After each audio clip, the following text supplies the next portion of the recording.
les 5 profils du chaser dans le parcours flamme jumelle. Bonjour tout le monde, j'aimerais aborder ce sujet qui je pense va intéresser plus d'une personne parce que à force nous nous sommes rendus compte qu'il y a plusieurs types de chasers comme de runners. Alors dans cette première vidéo, j'aimerais exposer les différentes caractéristiques que l'on rencontre du côté des chasers.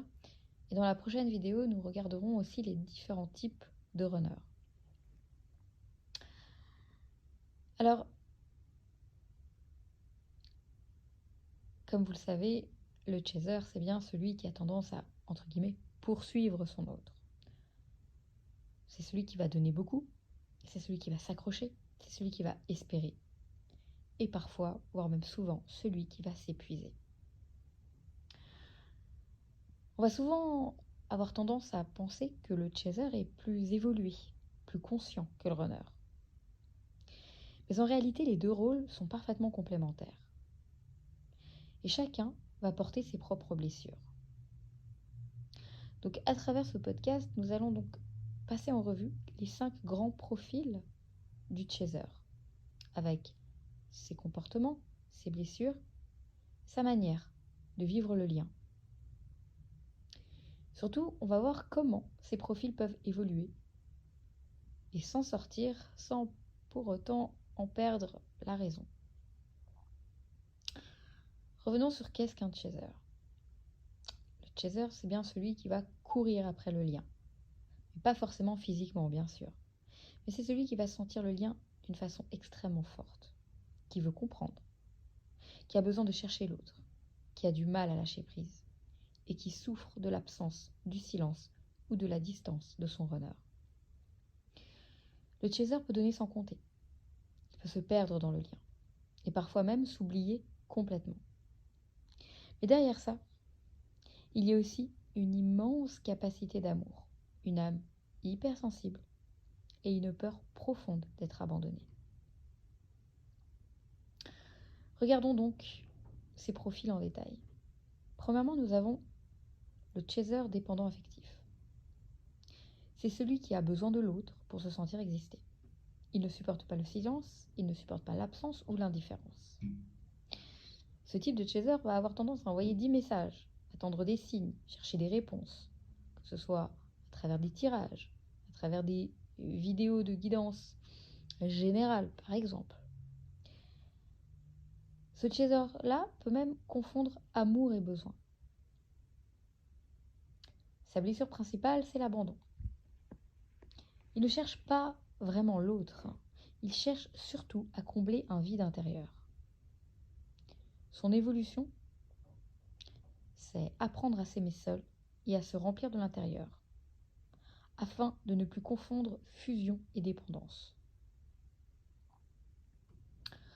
Deuxièmement, nous avons le chaser sauveur.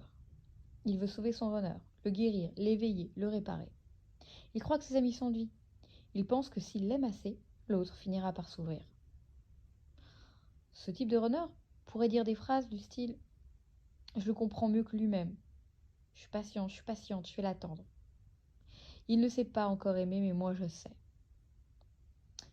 La blessure principale de ce type de chaser, c'est la non-reconnaissance, l'humiliation.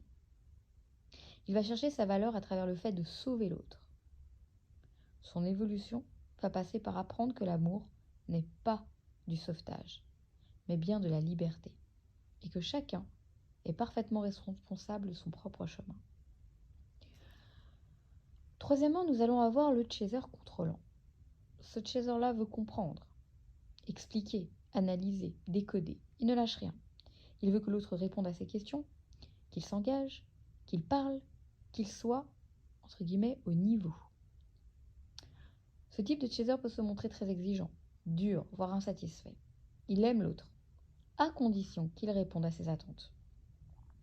La blessure principale ici réside dans la trahison et l'injustice. Le gros problème de ce genre de chaser, c'est la perte de contrôle. Il ne supporte pas l'impuissance, alors il va tenter de tout maîtriser. Il va devoir apprendre à lâcher prise. et surtout à accepter de ne pas tout savoir tout de suite. Son plus gros défi, ça va être de faire confiance au divin et au timing divin, afin d'arriver à lâcher l'ego spirituel. Quatrièmement, nous allons avoir le chaser sacrificiel. C'est celui qui donne tout, tout de suite. Il sacrifie ses besoins, son temps, son énergie. Il est toujours disponible, toujours prêt à aider, à aimer, à attendre. Il met souvent l'autre sur un piédestal. Et il a tendance, malheureusement, à s'oublier complètement. Sa blessure à lui, c'est rejet plus indignité.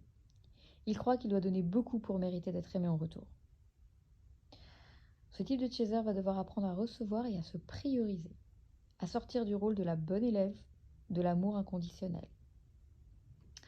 Cinquièmement, nous allons avoir le chaser en éveil. Celui-là, c'est un chaser qui commence à comprendre le sens du lien. Il n'est plus dans la poursuite de l'autre, mais dans la reconnexion à lui-même. Il a pleuré, hurlé, espéré, mais là, il commence à s'ancrer, à guérir, à vibrer autrement. Il n'a pas forcément lâché le lien, mais il ne l'attend plus comme avant. Ses blessures, la blessure est toujours là, peu importe quelle blessure dont on parle, mais il apprend à la traverser en conscience. Son évolution, elle est belle. C'est lui qui peut arriver à déclencher le réveil du runner, sans rien faire, juste en étant pleinement lui-même. Vous l'aurez compris, ces différents types de chasers peuvent être réunis en une seule et même personne. Pourquoi ? Parce qu'on peut être à différentes phases de chacune de ces particularités. Au tout début, vous pouvez vous reconnaître comme étant un chaser dépendant affectif. Par la suite, vous allez avoir dans votre cheminement tendance à être dans l'hyper-contrôle. Et à la fin, vous allez pouvoir vous reconnaître peut-être en étant dans ce fameux lâcher-prise.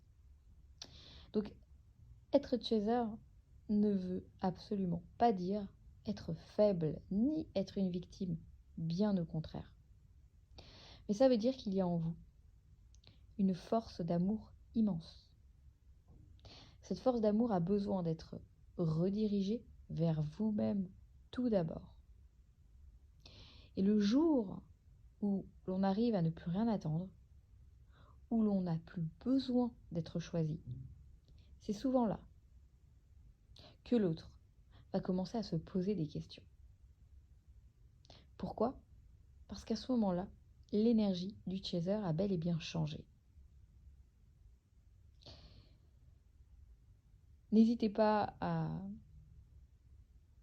commenter, parce que quand je parle de commentaires, ça ne veut pas dire que je vais répondre aux commentaires, mais c'est toujours bien de commenter parce que souvent des personnes échangent entre elles, et c'est surtout pour ça que j'invite les gens à commenter. Je vous demande pas de commenter pour que je puisse répondre à chaque message, même si j'adorerais pouvoir le faire. Par faute de temps, je ne peux pas. Mais c'est toujours intéressant de commenter. Pourquoi ? Parce que souvent, j'ai vu à travers les commentaires des personnes qui faisaient connaissance entre flammes jumelles et qui s'échangeaient même des coordonnées pour pouvoir garder contact.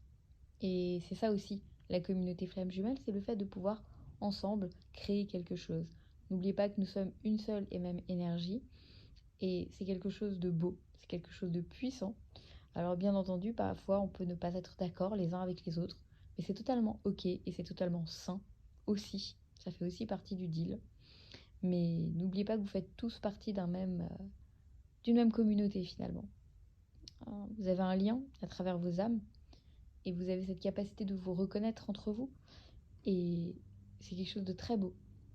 J'ai plusieurs personnes qui sont flammes jumelles que je suis maintenant depuis des années qui ont fait la connaissance d'autres flammes jumelles et sont devenues très proches.